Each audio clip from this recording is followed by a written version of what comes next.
Welcome to Silver Linings Talk Show. And today we are in my office, so I am excited to share this with you. And there's a lot of conversations that happen in this room. It feels good in here. It feels cozy, and it feels really, really good. Yes, yes. I really like the ceilings and just the overall feel of it. But I like what you just mentioned, conversations. Yes. And what is conversations revolve around communication, right? Absolutely. And I think that's kind of the topic we're rolling into today, right? It is. I thought it would be a great topic just to have, for us to have our open conversation about communication. It's been tricky, hasn't it? I mean, so many of us have been, holed up for a while with our significant others, our families. And I think some of us tend to maybe over communicate and some of us under communicate in those situations. What do you think about that? Well, I definitely feel communication is just vitally important for any relationship. And especially when during, times of the pandemic, we were together a lot with our families or significant other, and we had to totally shift how we communicated because a lot of it just started to happen online.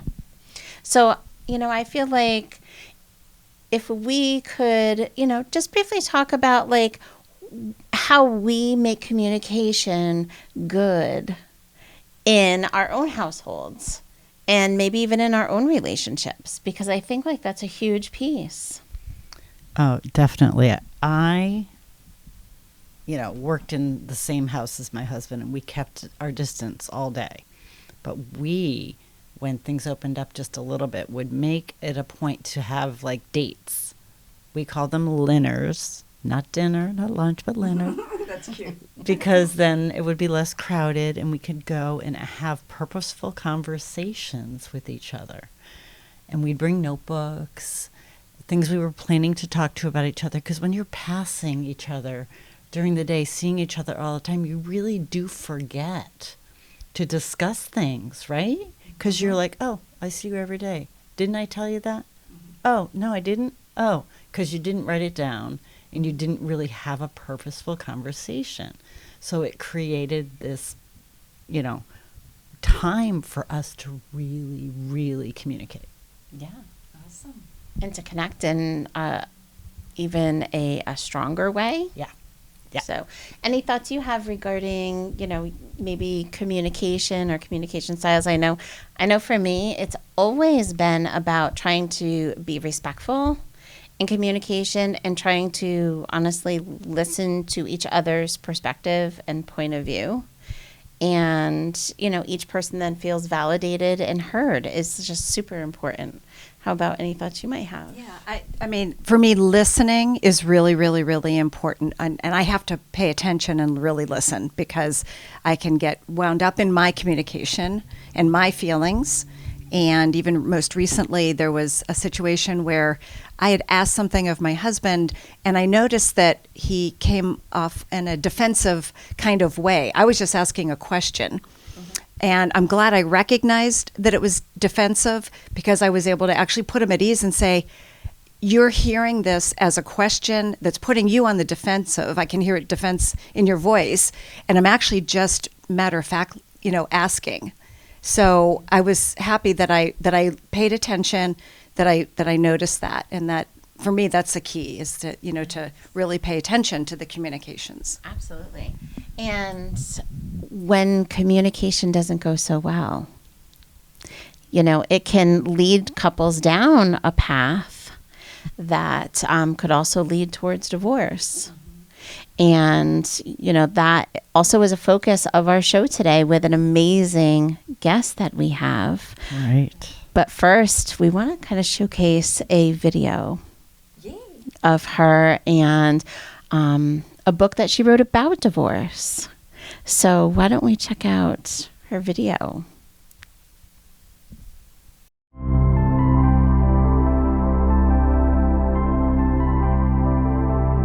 I want to change the way we as a society view divorce.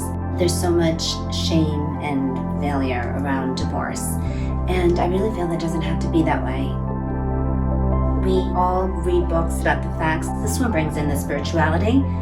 We align each of the 7 steps with one of the 7 chakras. So it's not only about how to do it with love and grace, but it's also about how to heal yourself and stay strong and bring your best self forward.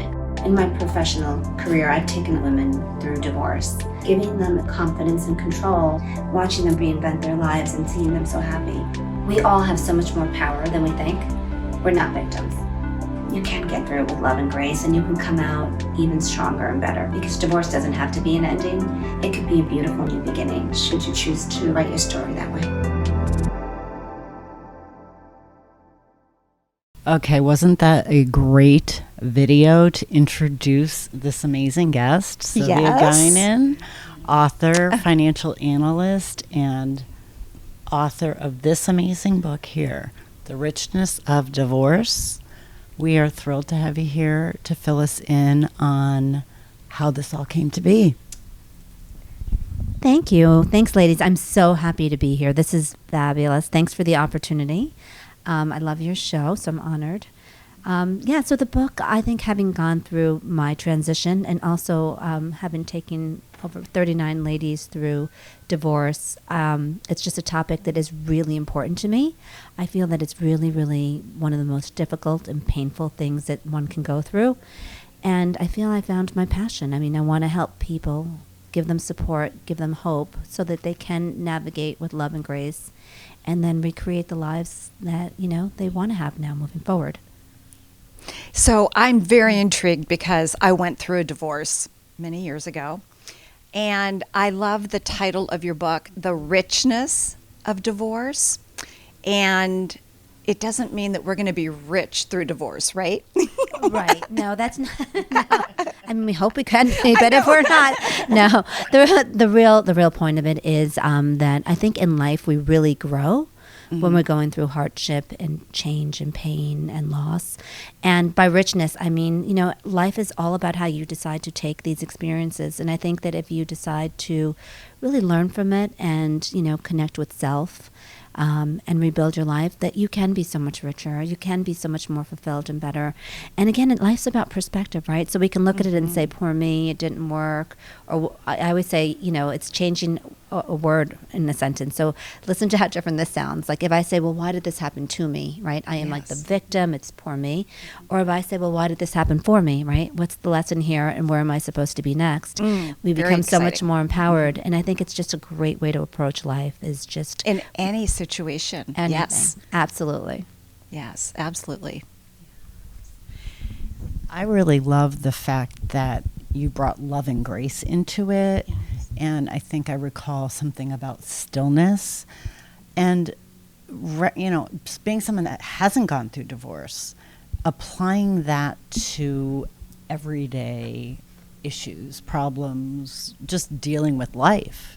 I find that we could just take this as a lesson and say, you don't need to have gone through or going through divorce to take this book and really get some great nuggets from it.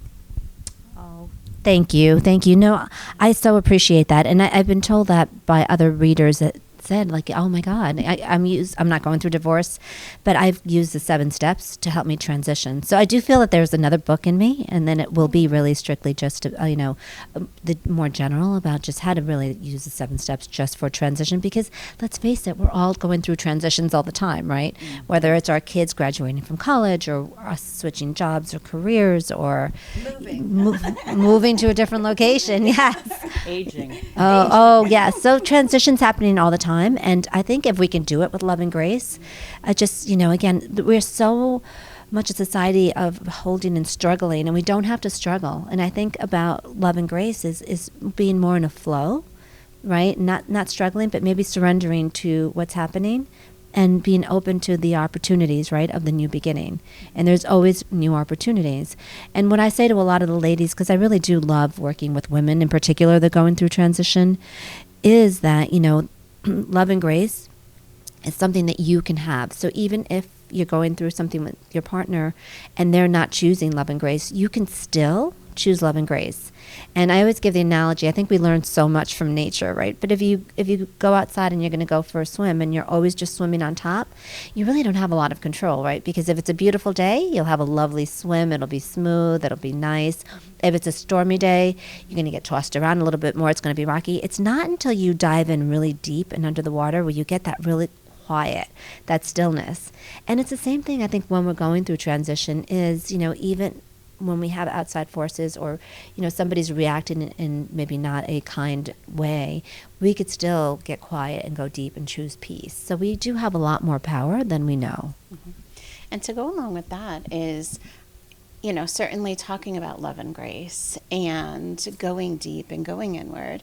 How would you suggest to someone, how do they tap into love and grace for themselves? What are ways that they could do that? That's a really good question. So, there's a lot of different tools, but I think if, we all have our different ways that we get quiet, right? And they say, right, so when we pray, it's us talking to God. When we get quiet, it's God or the universe or spirit, whatever you believe in, talking to you. So I think, again, when we talk about stillness, right, getting quiet, and, we all do it different ways. I like to do yoga. And I kind of meditate when I'm in yoga. That's my meditation in motion. Or I'd like to sit by the water and just, try to get quiet and still. I think, some people love the woods and going for a walk in the woods. It's whatever it is that you can just get quiet and quiet that mind. I think, the mind is always sending us message, and the mind is very ego-based, right? And it's fear-based. And problem is when we're going through transition, right? There's many emotions, but there's two ruling emotions that we all have. It's love and fear. And when you're going through divorce in particular, right, the love that you thought you had is lost. And fear is at an escalated level, right? Because there's so much uncertainty. So it's really all about, right, like getting quiet so that you can calm that mind and you can really hear the voice that's coming from your spirit. Oh, we haven't really heard a little bit more about the 7 steps. You talk about 7 steps particularly. 7's a great number. Can you maybe elaborate a little bit more on those? And does that tie into you incorporating chakras into your book? It does. Okay. Yeah, absolutely. Yes. So, we all have, we have many more than 7 chakras, but we have 7 major chakras. And when I was going through my process, I really decided that I wanted to just, spend time getting quiet and tapping into chakras and learning. And I really found that there was, a huge correlation between where my stress was stuck and what I was going through. So I wrote the book and talking about the 7 steps to unwinding your marriage with love and grace. Each of the 7 steps is correlated to one of the 7 chakras. And I really started, we're all familiar with starting with the root chakra, right, our balance, and then going up. And it was interesting because I wrote the book starting from the top down. So starting from the crown chakra, meaning enlightenment, right? That's your enlightenment. And whether you're the one that's deciding that you want to get divorced, that's like a whole new enlightenment. Or if the information is thrust upon you by your partner, there's a whole new enlightenment. There's a whole new world that's opening up. So again, I think it starts with the top, and then, we kind of tap into our intuition, right? Like, we kind of get to peace. I mean, it's usually not a surprise when we're going through this, right? Like we know sometimes we put things under the rug or we suppress, but it's really not a surprise, right? So it's tapping into your intuition because you do have the answers. And then I think, it kind of comes down to the throat chakra, right? And it's how we communicate it, right? And again, if we want to do it with love and grace, it's very different if I say to you, Diane, I'm done with you. I'm sick of you. I can't stand, it's over. Or I said to you, Diane, you know what? We've had a great life. We've tried our best. You didn't do anything wrong. I didn't do anything wrong. We've grown apart. You know what? Let's just commit to our children and being a great family. The marriage didn't work, but the family will work. And it's just so different, right? So it's about our throat chakra. And particularly the throat is a very interesting for women. We hear a lot about women having thyroid issues because we don't like confrontation. We don't want to tell anyone what they don't want to hear. So we keep things, in our throat constricted. So again, it's so important to speak your truth, but to speak it with love and grace. And then, it flows down to your heart chakra, right? And we talked about like the heart, all of a sudden closes, right? You get very closed when you're going through a transition, a divorce or loss or pain, because we're protecting. So again, how do we open, right, that heart up, and how do we stay loving and peaceful? And then it just keeps going down, right? We've got our solar plexus, which is where our strength is, right? And then our sacral chakra. And then we finally end with our root chakra, right? Our roots helped us navigate through, right, the storms, but our roots have only gotten, right, when we go through tough transitions, deeper and stronger and more grounded. So that's the analogy. And I do give a little, I call it almost like a little cheat sheet at the beginning of each chapter about each of the chakras, because I love to know, I like to get right to it. So I like to know, okay, well, if I'm working on the throat chakra, well, what's that color, right? It's turquoise. What's the sound, in Sanskrit associated with that? What's the crystal that I could use? So it has a little bit, and it talks also about the emotions. It gives a little summary of the emotions that are affected with those particular chakras in each chapter. That is so beautiful. So well said. I wish so much that I had that book when I was going through my divorce. It would have made a difference. Yeah. Thank that's you. Beautiful. And you did Yeah. come out with Love and Grace, and you Yes. have a very successful son. So Yes. how did you do it? I mean, that wasn't really in style then, to have like a really peaceful, nice, divorce. It was peaceful because I just kept, reeling myself in and having conversations with myself that it was the right thing to do. It was, it wasn't what I wanted. However, it was the right thing to do. And I did a lot of that too with, just being at the water and meditating. I already had that like in my background. Right. I love your whole thing though with the chakras. That would have been a nice addition to, what I was going through. So it can be really tough to go through a divorce or go through anything. So everybody should read that. That's like. And I also love the fact when you give someone 7 steps, you are giving someone the ability to almost have a path about how I can start my healing, where to go, where to begin. Because I could just imagine it is very challenging and difficult, no matter if you are the person who decided I want the divorce or the person who heard the message. And I love that you created the 7 steps to begin giving guidance and support on how someone could even begin their path.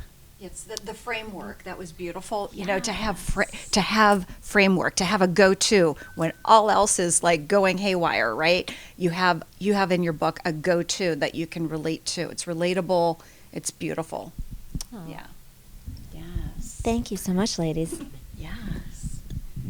So I love the fact that you're taking a combination of something so spiritual and something from the other side, finances. How do you bring this to your work when you're working with women?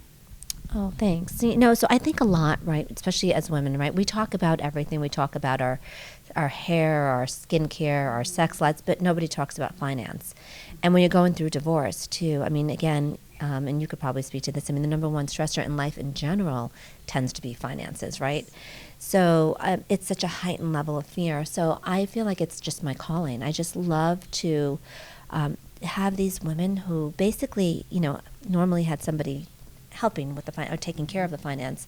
The last thing I want is somebody else telling them what to do. So I want to empower them. So I call it creating a sense of clarity, right? So as they're going through their transitions, I like to align with their divorce attorney, their mediators, their accountant, sometimes even their therapist. We talk. And it's about how to really get them in a place, right, where they're comfortable. And my job, I feel, is to create clarity and to explain all the different financial vehicles that are being put on the table to be split and how it's going to affect their lives. And then creating a sense of confidence. I put everything, as things are getting close to settling, into a financial plan so that they could see, okay, if I take the settlement, right, and I stay within the spending band and I could do this, I can maintain this kind of lifestyle and I could still take care of my kids and do what matters most. And it also shows us if we have to make adjustments as well. And then finally, what I want when the divorce is finally over is to create a sense of control, right? So to have them really feel that they're at the helm, again, not being told what to do, I feel that my job is almost acting like a CFO, right? Here's all the financial decisions, here's on the table, here's a path that I suggest based on what I'm hearing from you, but let's talk about it, and you're going to make the decisions, right? We're going to work together to get you there. So it's lovely. And I just think, too, that when somebody's going through pain and transition, I don't know, I just feel very comfortable being there with them, holding space, giving them hope. Like, I feel that that's my calling. I love that because that's all we need sometimes. You know, again, I always say, like, going through a transition, it's almost like walking a tightrope, right? When you walk in a tightrope, if you look down and just keep looking down, it is scary. There's a long drop. Nothing good is going to come of it, right? And it's so important to keep our vision on, okay, well, how do we get to that other side? And what does that other side look like? And let's just, you know, let's arrive. And that's my pleasure. And the beauty of it is, too, once you get somebody through and you watch them, like, reinvent their lives and recreate and see them happy, it's just so rewarding. It's so wonderful. Absolutely. So we are down to our last minute. Okay. And would definitely love to hear if you have any last thoughts, any last word, anything that you feel would be a great takeaway for our viewers. Thank you. I think, you know, for all of us, I think in life, I think the most important thing that we can do for ourselves is keep our energy in what we want and not what we don't want. I think so many times we stay focused on what's not working, what's this, what's that. And I think the universe hears that, and I think we create more of what's not working. I think if we can envision more and spend time on how we would want things to be and feeling like sometimes when we're really feeling scared or nervous or hopeless, envisioning the outcome we want, envisioning ourselves in the space that we want to be in and what our lives are going to look like, and feeling it. And I think that's how we kind of manifest. And it gives us hope, and it helps us transition through change gracefully. So thank you again, Sylvia. This has been such a pleasure having us in your home. We're on location, and being able to have this wonderful conversation with you about your beautiful book, The Richness of Divorce. Can we just add too, weren't you recently recognized to be one of the top 20 women in a magazine? Tell us about that real quick. Oh, thank you so much. Yes. Investment News. I was recognized as one of the top 20 women in finance. Wow. And it is because of the work. I'm very committed to working with women and my niche and helping women just navigate through change with love and grace.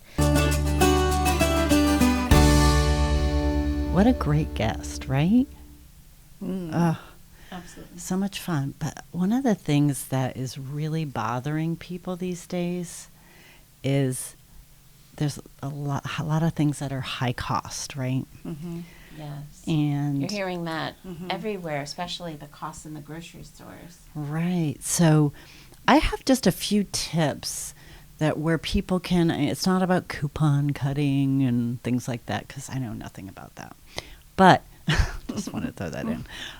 But when you focus on produce that is in season, first off, you're going to get the best deals. And that produce is going to be nutrient dense. So let's just talk about what I have here. I brought a basket of produce that is in season now. So we're talking about corn, kiwi, cucumbers, strawberries, blueberries, arugula, basil. So, you know, a good variety of color. Mm-hmm. Sure, you can go to the grocery store and get it, and you're probably going to get a good deal, but you don't know where that's coming from, do you? Another country, maybe. It could be, and you should check. You should check those labels. Yeah, a lot of people do like to shop organically too, but still, that produce could be coming from California. So, how long is that going to be fresh, and how nutrient dense is it going to be? You want those polyphenols and those micronutrients that are going to benefit your body. Mm-hmm. And another thing that people don't realize is plants offer protein. Did you guys know that? Like, they offer plenty of protein. Mm. People think, oh, I got to have a meat or an animal protein to go with my meal. You could eat plant-based a couple days a week and really save some money. Mm-hmm.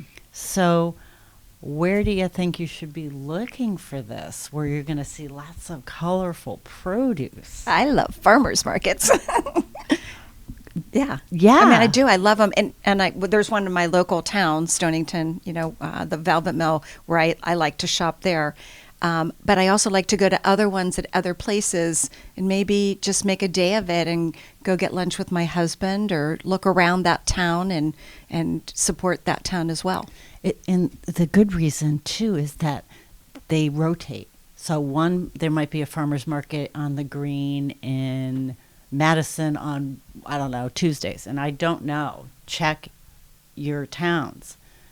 Chester has one on Sundays. And these are all seasonal, but it's a great opportunity to see new places, but tap into the resource of locally grown produce that is going to be fresh, nutrient dense, and you're going to get the best benefit from it. And you're supporting local people. Well, now is the time that farmers markets are just starting. And now is the time to really enjoy the experience. Because, for instance, I really enjoy going to farmers markets because I feel like I'm in like some European town where that's what they do is they go and they buy what they're going to have for the day. And I love that. I have my bags and fill it up of, what I see that I enjoy and what I like. And it's a fun thing to do also as a family. And I used to like to challenge my kids. Let's buy something that we've never tried. That's good. Because then you're trying something new. We just bought fiddleheads last week. Nice. And they're only in like for 2 weeks, like once a year. And we were at the farmer's market and they had fiddleheads. I was so excited. And I wasn't even sure how to prepare them, but we figured it out. They were delicious. So June is also the month of Father's Day. So we always want to honor Dad, but why not grab Dad and let him pick out his favorites and make a meal out of it? Because I see my dad's favorite is in that basket. What is it? Corn on the cob. Oh. So I think it's a beautiful thing to gather stuff from a farmer's market and create this great cookout for Father's Day. That's great. Yeah, That's great. I think any dad would be appreciative of that. And why not? And Right. the farmer's market would appreciate it. So I think that's what I'm going to be planning for this weekend. Awesome. So let's say Happy Father's Day. Fathers around, fathers in heaven, fathers everywhere. They've been very, very important in our lives. And let's honor our fathers for the month of June. For baby fathers and honorary fathers as well. Exactly.